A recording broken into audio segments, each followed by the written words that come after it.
Okay guys, after a month, closer to 2 months of having the Phantom 85 on Purple Nightmare, I'm taking it off. I'm not putting it back on until I go through it. It is nothing but a nightmare and trouble. All I gotta do is take the mounting hardware off and the motor is done. And we're gonna put on what belongs on here. All right guys, so this is the sight you're gonna see for Purple Nightmare, and it is being a slight nightmare right now.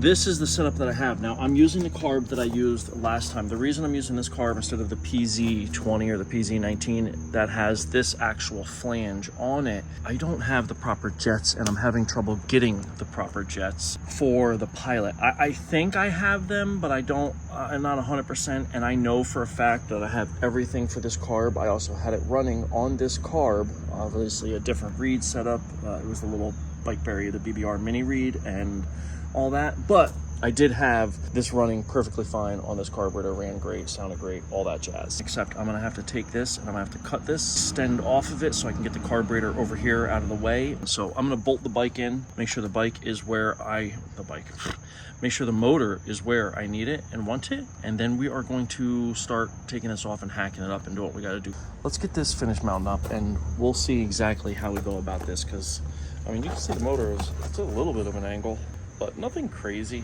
to be honest. It's just high up in the frame to give space for the muffler. So we'll see how that goes. All right, guys, this is what we got going on. So we mounted the motor up. We have to readjust the throttle cable, not a big deal. This is where the carb is gonna be sitting. I attached this, I painted it purple because it is Purple Nightmare and the accents are purple. This is the original purple color that Purple Nightmare was back when it had the 80cc. I made the elbow, so this is the standard PZ19, I believe, flange. I think it's PZ19, maybe 20, I don't know. It's the one with the oblong shape. I had it coming out to about here. I cut it at an angle.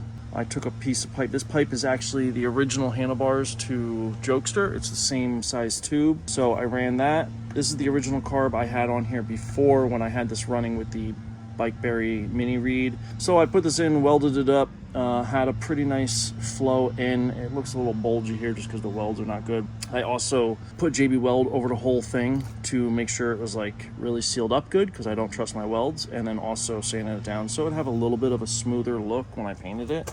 But as you can see, it is nice and straight hanging off the back there. This should be just about right. Still got to hook up the clutch, got to fix this. This is no buenos. But all in all, pretty good. We got to true the rear wheel. For some reason, the rear wheel is untrue. Go figure, that's so weird. I wrote it last. Boy, I don't like spoked rims, guys. I bend them so quick.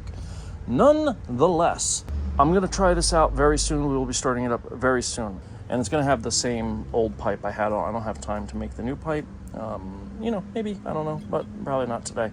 So anyway, I want to get it started and running so that there is a good, reliable bike here to go. Okay guys, so it's on. Everything seems to be good. I don't have everything zip tied yet. I have the old little Fugazi stock exhaust that I made to go around everything for now. But fuel is on, fuel is ran. It's actually on and everything. There's fuel in it. No leaks, everything seems to be good. This all seems to be good. So next thing is gonna be firing it up. I gotta zip tie everything, but I just wanna see how she does. So, okay guys, so I think you're good to go. I don't know, we got to do everything check, but you're with me because this is the first time we're going to be running it since the Minarelli is on. Got to make sure the chain is right, got to make sure the clutch is grabbing, all that stuff. I didn't fix the wheel, spoke is actually broken, so that's just a major problem all the way around, and I don't want to get that involved because right now I'm really interested in seeing if this fires up. Okay, we will put choke on. Let's see here. Wow, started right up, guys. That was pretty good.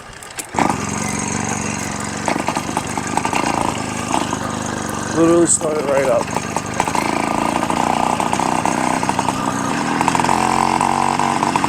First time it has started with this head-on intake, this reed setup. I'm assuming I'll have to retune it.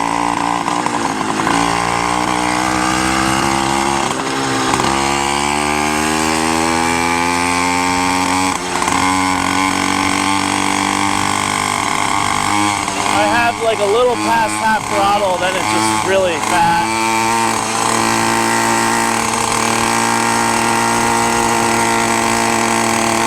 Yeah, I only got about half the throttle, a little less than I think actually. Alright guys, I just took it on its first rip. It's very fat. Sounds good. Started up immediately, just like I thought it would. The head seems to be doing the job it's supposed to do. Better cooling, way better combustion chamber. Everything I did there with that. Still got the stock-ish type exhaust on. New intake, stock style reed. I used tweakers. Wow, that is ice cold. I thought that was gonna be hot. That is literally ice cold. That is awesome. It doesn't start to get warm until the flange. And even the flange, look, my fingers on it, I was just ripping this thing hard. The old one with the Bikeberry mini reed was tweakers handlebar, smaller diameter, like 19. This is 23 mil, I think it is, maybe 25. This is off of Jokester's original stock handlebars. They're much thicker handlebars. That's the size I needed to weld to this. Put on the carb that I had on before, but it is running what feels like rich now. I don't have full throttle. I have maybe a little past quarter, a little under half throttle, I think is what it really comes out to. But what I do have is way stronger than what I had before with the same exhaust on. Only difference is the reed and, you know, the whole reed cage and everything like that, and the intake that I made. And I did not fix the broken spoke on the other side, so it's still got that issue, but it is what it is. Okay, we put a 115 in, and we're gonna hope for the best. All right, so it's still fat. It's not as fat though, you could hear it. It was real close, so I'm not sure if I should go 112 or just go right to a 110. I'm thinking I'm just gonna go to a 110.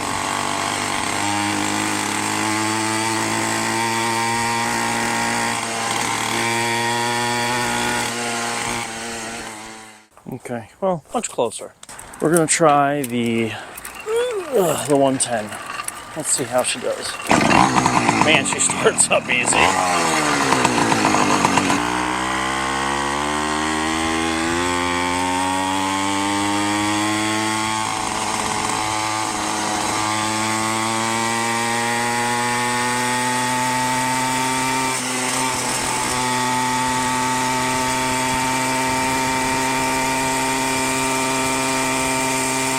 Actually sounds a little fat on the very top still.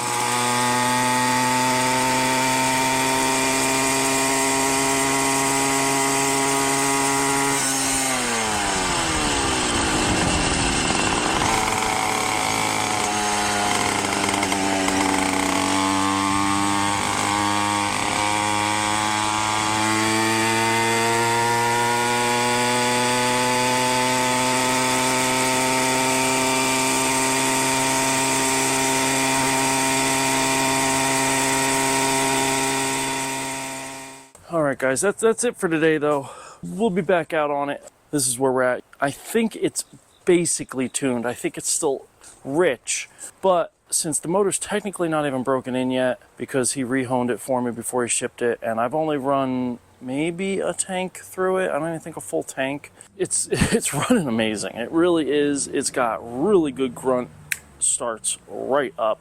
I'm very happy with it, so can't really ask for more than that. Got to get the rear wheel fixed. All right guys, so I was playing around with the Minarelli yesterday and I took it out for a rip and I put a new gasket on, and you can see the exhaust broke on the ride home. I had a stock style exhaust on here that I just made to work so I'd have back pressure and whatnot, but it is obvious I need an exhaust. I've been wanting to do a belly pipe for a long time.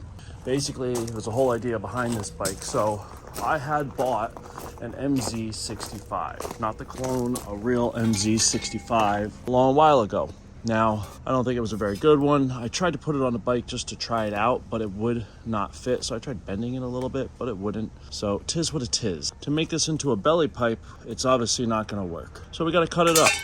Now, I've never made a pipe before outside of the one that broke.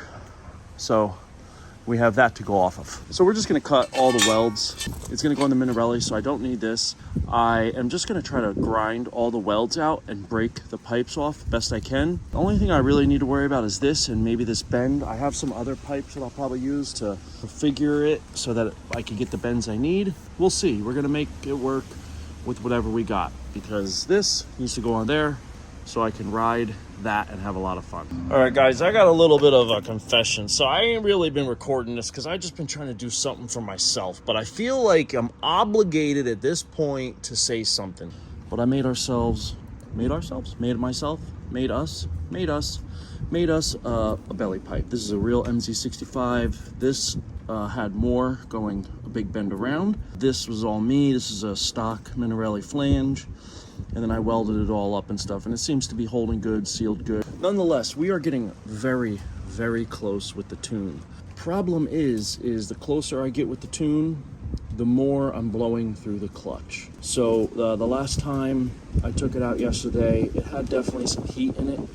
And I have green pads in here. I actually went from the stock pressure plate to an aftermarket CNC pressure plate. A buddy had given them to me. I wasn't sure if I was gonna need it on this, but the more I ride it and get it closer to being full steam ahead, the more I'm noticing I'm gonna need it. So what we're gonna do now is we're gonna take apart the clutch because I've gotta put a little more preload on it.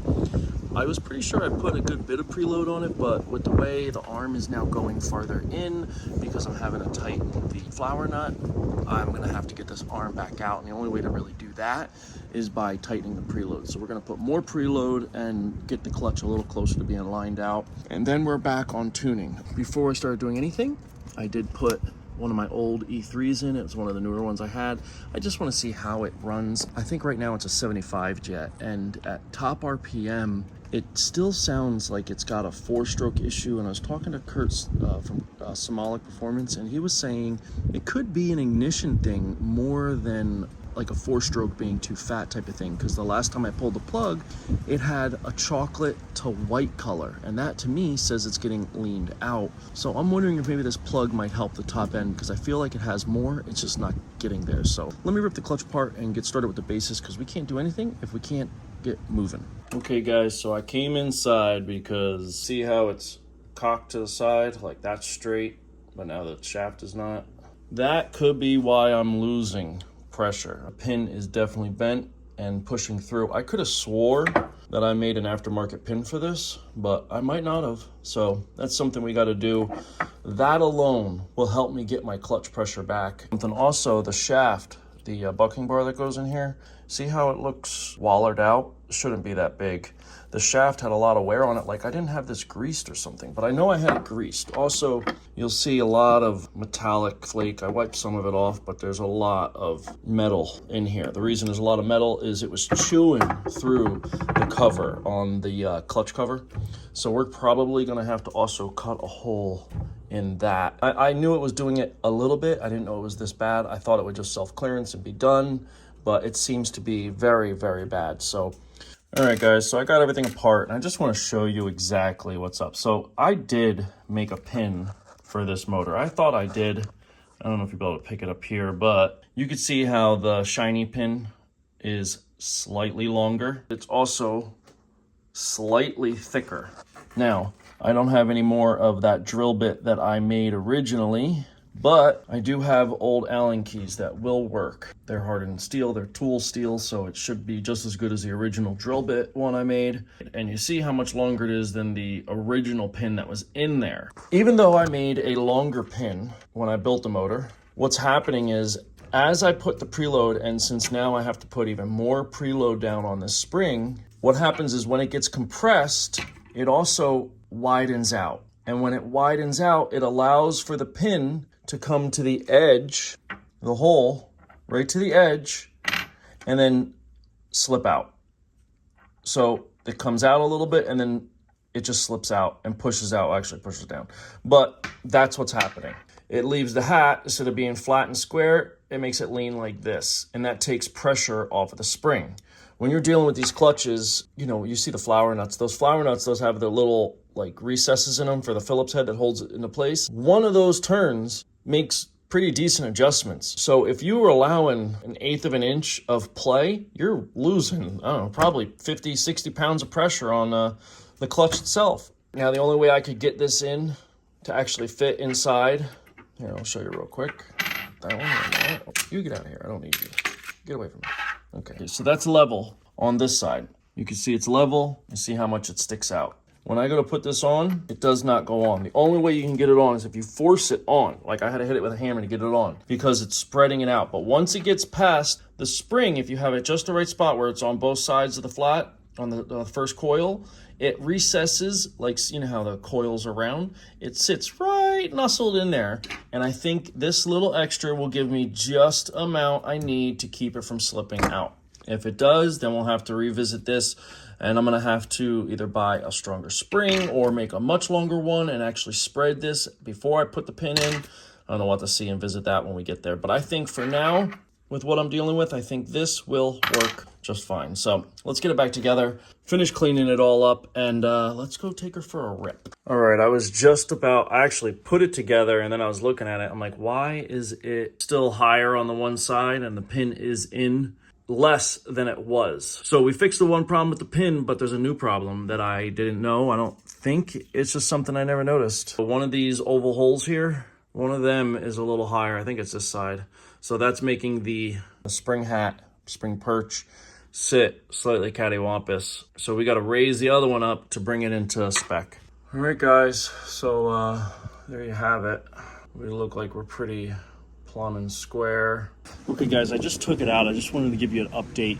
So I redid the whole clutch. The clutch is perfect now. It is grabbing. I can slip it again to get away from the lights because you know how I build. I build with a little less on the bottom and a little more on top, and it gets moving nice. As soon as it starts getting up into the revs 4-ish, 4.5-ish probably. I want to put a tack on this, to be honest with you, but as soon as I got up into that, it really starts, you hear the pitch changing, and it just really starts pulling. And then once I get up where it feels like it's almost done, then you hear like that extra pitch change again, and it really pulls another, I don't know, 1,000 RPMs or something. I gotta get the tack on, so I really know. I have no idea, to be honest with you. But I did notice this. So I cleaned it, and look what we got. We got ourselves a drip again. It's a very slow leak, but it's still a leak nonetheless. So we gotta address that, just put a new tank on, more than likely. Plus, I also really wanna get rid of these plastic isolators that I have here, and I'd like to put in some rubber isolators. I got some new stuff to help keep the vibrations down even more, but everything seems really, really good on the clutch. And look, I even got a little bit of play in the cable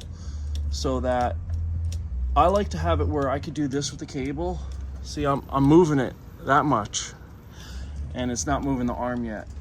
That's because if you have it all the way, then you're technically slipping the clutch the whole time. I like to make sure the clutch is fully engaged when it's like this, but I could still then set the clip like that so the clutch is idling and we're not dragging at all. If you can keep it like this and then go the full amount and you don't hear any change in RPM, it means your clutch is set up just perfect.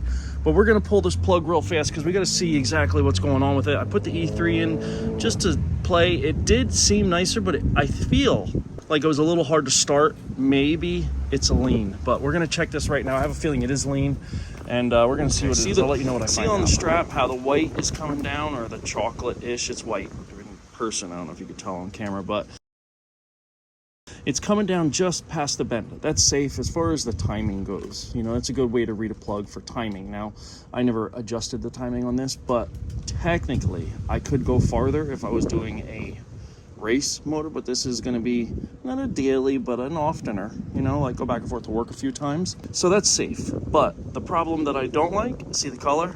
It looks white and hot.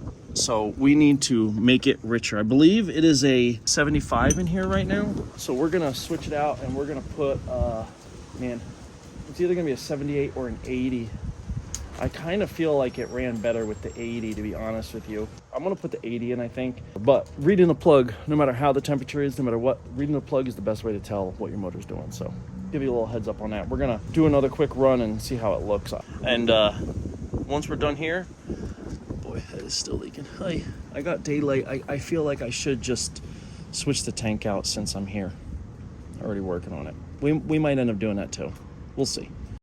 Okay, guys, so I think we're done. I'm pretty sure. Now, I still want to do some cosmetic things, but for the most part, the pipe is pretty much done. I want to do a better lower mount. I just got a little, I don't know what you call it, little bracket holding it. I want to do something more like the front motor mount out of aluminum, make it myself. But anyway, we're going to take and go to the vape store. I got to buy some vape juice, but Mill is not doing anything. He's the fella that I built the 80cc with the little Bikeberry mini reed on and stuff. Nope, you're not crazy. You have not seen that motor or build yet, but it is coming soon. It's all finished, obviously. He's riding it. So stay tuned for more videos coming. Like I said, guys, I'm trying to get back into it full time, and it will be coming out soon. He's not doing anything. He wants to go for the ride. So I was like, hell, yeah, let's go. Let's ride out. It's my test ride on this, and he just got his. I just had him come over before. He just went home to put more fuel in it. I showed him how to grease up the bevel gear and whatnot, and the clutch bucking arm and all that stuff. So he should know how to do normal maintenance now himself, which is the main thing, because he just didn't know how to do any of that stuff. And Mill should be here any minute. I got you on the GoPro because I figured take the ride with me. Hope you can hear me. We'll see, but let's get her started up. Little choke.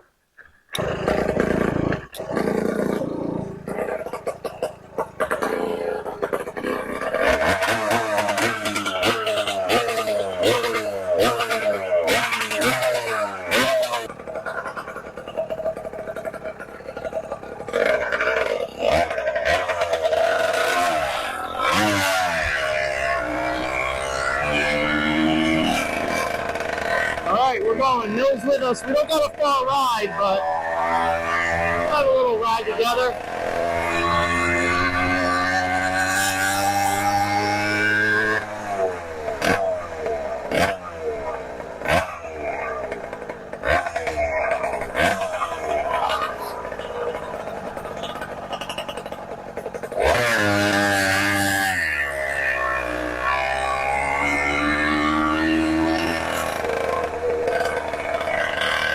I stalled it. Whoops.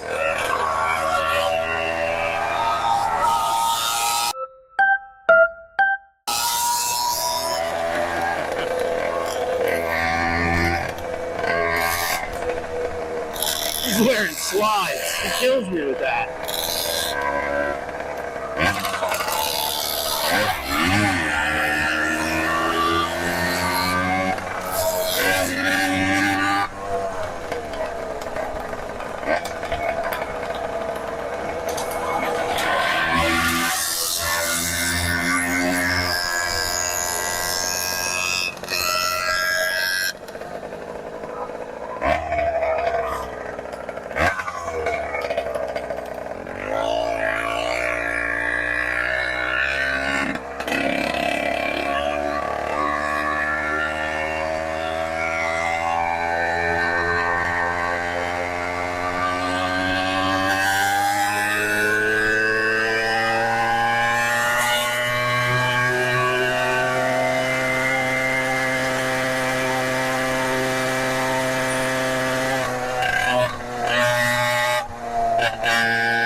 Not bad. Pulling that hill at speed with a headwind like that, that's really impressive to me.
I didn't say go left. I didn't say go left. I didn't say go left. I didn't say go left.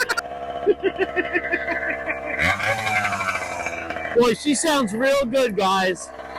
Sounds real good.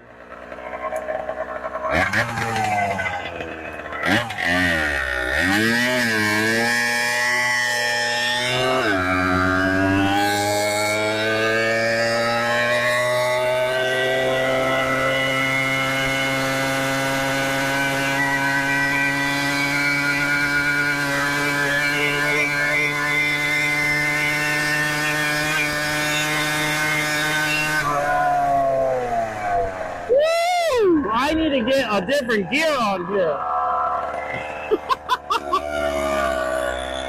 It's got all the power up top. I don't think I'm putting enough load on it on the high end.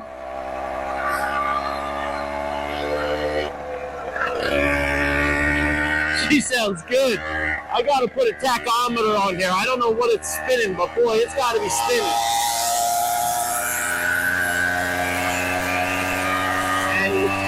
There you go.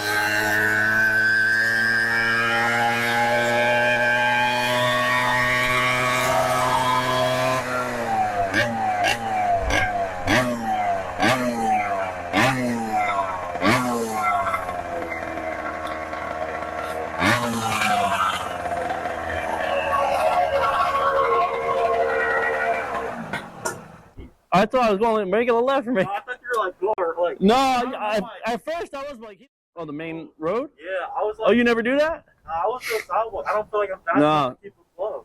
No, sidewalk, you get in trouble from the cops. If you're on the shoulder, even if you're over the white line, as long as you're not, there's no way to be on the right side, you're good. Yeah, you're supposed to never, a sidewalk is bad. It's just you're waiting to get pulled over. All right, let's go have some fun, and maybe you'll get in front for a little while. If you can come around me, that is. Here, we'll take a different way. Yeah.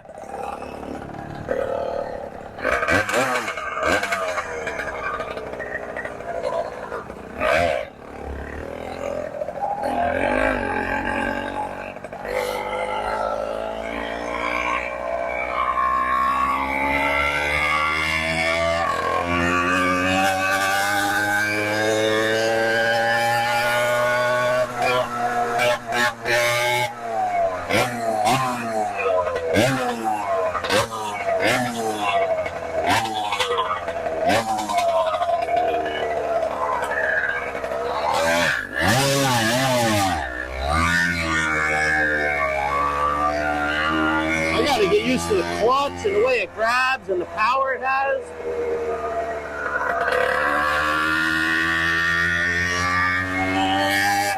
Woo! That was a close one.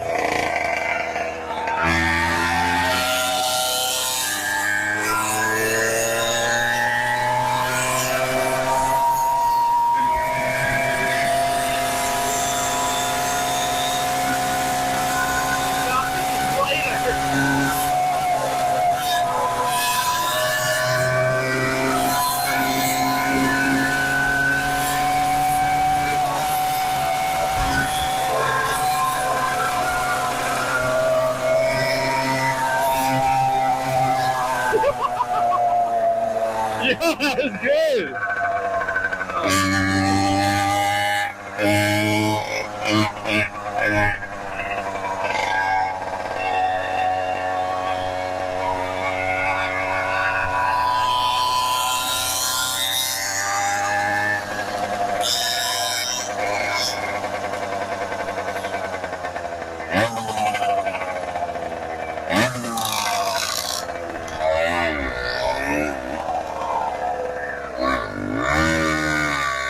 Unbelievable. Wow. People are idiots, bro. That's when you get hit. When they can't see you, they turn, and that's how my last accident happened. Yo, so that car never should have been in the middle like that. They were wrong. She was wrong. Okay, so you saw how we were racing down that road hard, right? And then when we got to the straight here, I slow down. That's to let the engine cool off. I do rips, so it's not always hot, hot, hot, because it's still new. This is still new too. But we both run a 36 tooth gear. We're about neck and neck. I want to see how high they rev. I think you got a little bit more because you're lighter than me. Mine takes off faster, but yours I think goes a hair faster all over.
Oh, there it is.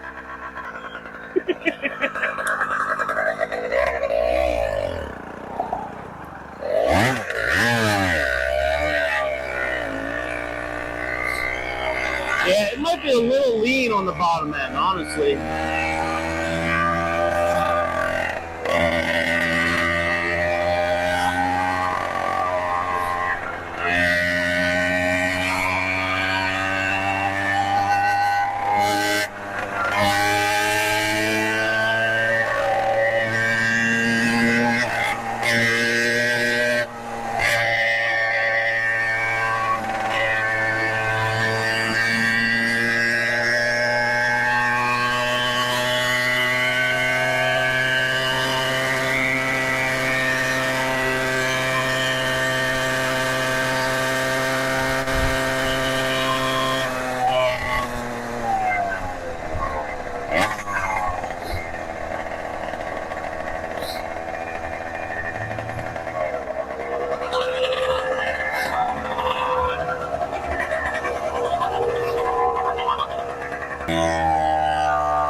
Alright guys, I'm going to see if he wants to switch bikes. Let him try this, and I'm going to try out his.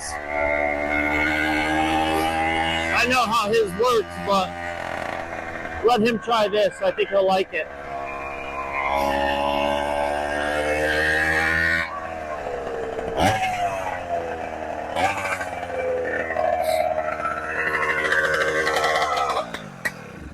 Here you go. You try this one.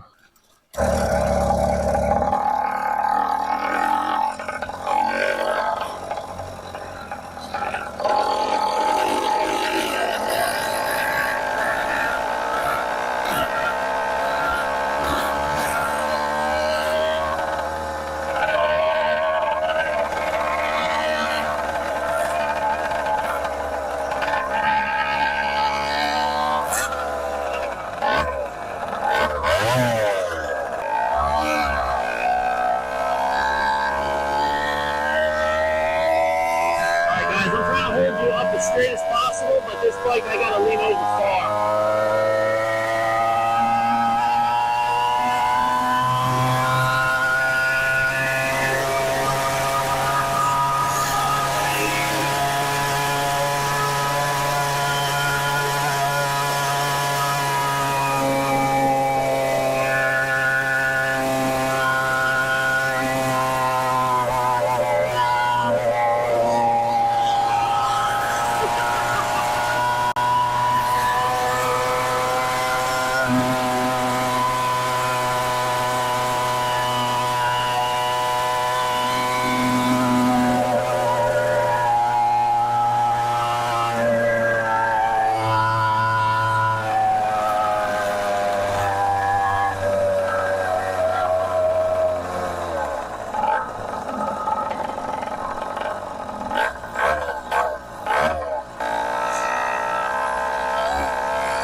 Guys, it feels sluggish to me. I know it's not as strong as mine, but I feel like it did better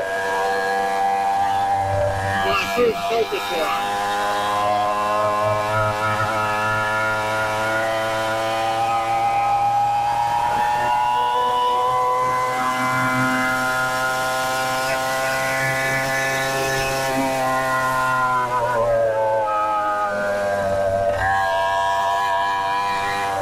Also staying stuck up in the RPMs.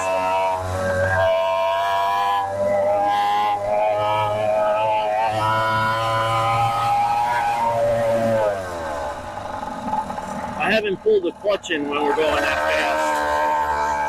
fast to see what it does.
Yo, don't go over the spot because the exhaust will hit because it's low.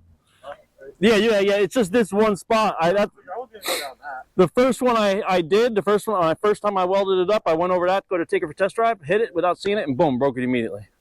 I didn't even get to try it. What, the handle? Yeah, they're odd. Yeah. But I like it's more comfortable if you're sitting up when you're riding this one. That one you're like this. That's hard for me. I feel good on the main, but yeah. Yours is I don't know. I feel like I got to look at the tune or something. Honestly, I feel like now that it's broken in, I feel like I need to go through it and see what's up. I feel like it's almost lean on the initial throttle. Yeah, that's all. Like it bogs a little. And also on the top end, it felt like it was a little too, like it revved a little high, which makes me think it might be a little lean. Honestly, what we got to do is take it, you're going down the straight, say you're coming this way, you go up there, so you want somewhere where you can have it wide open. And as soon as you're going as high as it can go and hold that for a good solid 10 seconds, as fast as you can go, pull the clutch in and hit the kill switch, kill the motor, turn it off immediately. Don't start it back up again and then come right here to pull the plug. Because I want to read what the plug says. Like you pull the plug out and it's going to be either wet, black, white, the spark plug. Yeah, you take the spark plug out and tell them how far the strap is colored, the color of the strap, if it's wet or dry. That's how you can tell how much fuel the motor needs. I think it might need more fuel all the way around, but because it doesn't four-stroke at all. So, but also when it's brand new, I've had to do that a bunch of times. When the motor's really new, it doesn't want as much, and then I might have to go a little richer. So we might need to put a little bigger jet in there still. I feel like you pull away. On the start, I pull away like mid-range, like, you know, mine's a little slow on the slug ligger, but when we're mid-range, I pull away, but when we get to the very top, I just teeter out. Pulls uphill way much better. Yo, it pulls uphill really good, doesn't it, at speed? Like, you don't even feel it. You don't even notice you're slowing down. Like, it's like... You notice a little bit, like, yeah, you're just like, still. I'm like, wow. That was the first time today I did that. It was good. Oh, that, I was like, oh. It sounds, yo, right? I saw you doing it, like, oh, it gives you a little kick. That's what I need for a It gives you a little kick, right? It's fun. I don't know if you heard me, I'm like so fucking loud. I was like, man. Like, oh, man. Oh, it was fun. I enjoyed that. All right, I got to go vacuum and do a bunch of nonsense inside. All right? Yeah. All right. Ride safe, brother. I'll see you later. And we'll catch another ride again, I'm sure. All right, guys. Well, there you have it. I hope you enjoyed the little ride. I thought that was a lot of fun, me and him getting to go out. For me, it was really nice just going with someone else and also taking this bike out for the very first time. First time I ever had the bike out really on a ride that was, you know, more than just a couple miles. And it wasn't far. You saw how long the ride was. It wasn't far, but it definitely gave me confidence to know that this bike is not going to seize. That's the first time I've ever taken the bike and really hammered it for a long period of time. But it definitely gave me confidence that those little dimples, if you remember, that I put into the sides where this cold seizures happen, I definitely think that that helped a lot. The next build we're going to do, don't hold me to it, but I'm pretty sure there's a Phantom 85 up there that I've been promising to get done that I just ain't been in the right mindset to do. And I think I'm going to try to get done with that. I started on it, and I really just wanted to do something for myself. I build, you saw how Mill was here, I built him his. So many people I have built motors for or bikes for, or I help them out. They come over, hey, John, help me. A lot of local people come and I help them out, and I don't mind helping them out. But when I do that, that project that I just sunk all my energy into and all my creativity, because to me, like how this is an old handlebar, this is an old, you know, the forks on the Mongoose bike. Like, I take stuff that's just junk and I, you know, think of a way to reuse it to save money. And in my eyes, it's just as good as something you bought. It might not be as pretty as a piece of billet CNC, but it works just as good. And for me, that's the creativity that I have with the bikes, of being able to repurpose and use what I got to make as much power as, you know, someone else might get or have with their bike. So, or their motor. So doing all this stuff for someone else, it really sucks. Put all that effort into it, like Mills, for instance, and it just drives away and I don't see it till it breaks. And that's just, it's no fun for me. So I really wanted to get something done for me. This bike, I went through the front wheel, the rear wheel again, put 3 spokes in it again. Redid the brakes after I broke them in half. I just took the Minarelli out. I wish I could start it up to show you how she's ripping, but I stopped because all of a sudden I lost brakes. And I was going really fast and I clamped really hard and all of a sudden they just went out on me. It looks like I just completely, you know, broke the brakes completely. So the brakes broke. Put the original grips back on and the throttle. Redid the clutch. You saw what I did with that. I had to cut the hole out so that the clutch wasn't eating it up. I freehanded this circle, so don't drill me if it's not perfect. But, you know, it's the first time I ever had to do this because I needed to use the billet. I had to redo the whole clutch, make the pin like I showed you. Rejetted the carburetor, had to make the exhaust. At least this bike is done and it's here at the house and I get to ride it and hop on it whenever I want. But pretty soon, this is going to be out of commission and you'll have to wait and see why. But I got to take that motor apart because I got a bunch of fun stuff that I think this motor could really do something with. And because this one will more than likely be out of commission, I got to fix the flat on tweaker. There's a lot to come, guys, and I'm sorry I haven't been around on the videos and doing videos and all this, that, and the other, but to be honest with you, my head just hasn't been in it. Like I said earlier, this is creativity to me. I'm not just going to a a website and buying all these parts. Yeah, I buy a throttle or something that's, you need to have it CNC'd if you want an aluminum throttle. I mean, I don't know, maybe you can make it by hand, probably. I probably could, to be honest with you, but why would I do that when it would take me probably a week to do it when I could buy one for $10, $15? But the other stuff, the racks and the spokes and the mounts and the other little doohickeys, all that stuff, and the, you know, the exhaust and stuff, that's the creative part to me. And doing the port work, that's the fun part to me. So my head, if my head's not right, I just can't do it because I don't feel good about it. So I'm sorry I haven't been able to do it. I've been really slacking and doing all this stuff, but I'm trying to get my head back into it, and I have been feeling a lot better about it. So hopefully I am ready to get back into it, and not full force, but definitely a little bit more than I've been doing it. And I think I got to start with that Phantom because Chuck has been more than patient with me and understanding with everything going on in my head. And he's really the only person I really told about anything. So nonetheless, I appreciate you guys watching. I hope you guys liked the video. I hope you enjoyed the ride with Mill. And I hope you like the bike. Let me know what you think in the comments. What did you think of the sound? I think it sounds really good. Boy, I said that weird, didn't I? Whatever, what can you do? I'm odd. But I'm really liking Purple Nightmare. I think it's doing really good. I think the mods I did with the dimples, I mean, I haven't had a cold seizure, and I was just pushing that thing really hard. Now, I do let it warm up, but it happens once it's already warmed up, and a lot of people say. So, seems to be running really good. Starts right up and sounds wicked. Really happy I cut that brand new pipe up to turn it into a belly pipe. Let me know what you think of everything, guys, and I will talk to you guys in the next one. Peace!